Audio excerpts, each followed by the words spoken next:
दोस्तों, इस संसार में अनेक ज्ञानी हैं। उनमें से कुछ ऐसे भी ज्ञानी हैं जिनको खुद पर बहुत घमंड है कि मैं बहुत ज्ञानी हूँ। आज हम बात करेंगे घमंड चूर कर देने वाली कहानी के बारे में, जिसे सुनकर आप अपने जीवन में कभी किसी चीज पर घमंड नहीं कर पाएंगे, क्योंकि घमंड के कारण अपने भीतर छुपे हुए अंधकार का हमें तनिक भी ज्ञान नहीं होता। हमें जीवन भर ये भ्रम रहता है कि इस संसार में हमसे ही रोशनी है, हम ही जीवन के सारे सम्मान और लोकप्रियता हासिल करने के लायक है।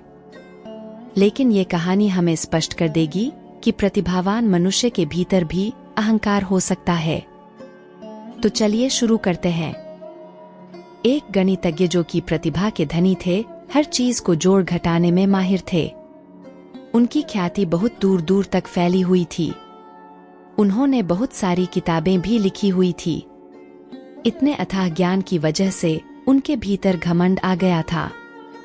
उन्होंने जब एक महान दार्शनिक के विषय में सुना तो उनके मन में उनसे मिलने की इच्छा जगी। वह सोचने लगे, देखे तो ऐसा कौन सा ज्ञानी है जो मेरे जैसे महान गणितज्ञ, सत्य का ज्ञाता, वेदों का जानकार, इतनी सारी पुस्तकों के लेखक को परास्त कर सकता है।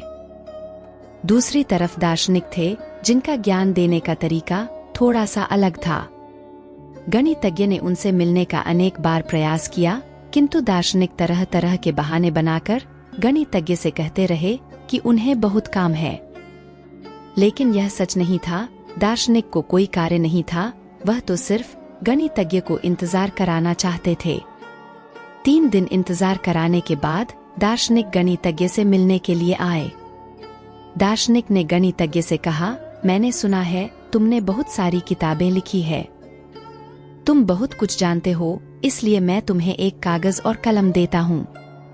तुम जो कुछ भी जानते हो इस पर लिख दो, क्योंकि उन विषयों पर बात करने का क्या लाभ जो तुम जानते हो। अगर तुम उन विषयों को लिख दोगे जो तुम जानते हो, तो हम उन विषयों पर बात करेंगे जो तुम नहीं जानते।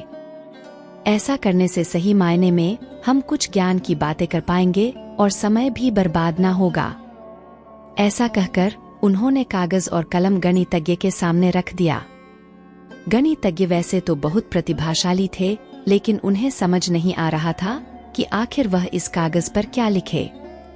इंतजार करते हुए उन्हें कई घंटे बीत गए, लेकिन उन्हें समझ नहीं आया। गणितज्ञ ने कहा, मैंने जीवन में बहुत सारी पुस्तक लिखी है, लेकिन इस कागज पर क्या लिखूं, मुझे समझ नहीं आ रहा। मैं अपने भीतर एक अजीब सी उलझन महसूस कर रहा हूँ। मैं सोच सोच कर थक चुका हूँ, परंतु अभी भी मुझे नहीं समझ आ रहा कि इस कागज पर क्या लिखूं। दार्शनिक ने गणितज्ञ की ओर देखा। फिर दार्शनिक ने कहा, मैंने सुना है तुमने तो 1700 पन्नों पर सत्य की व्याख्या की है, और तुम्हें समझ नहीं आ रहा कि क्या लिखा जाए। यह तो बहुत अजीब बात है।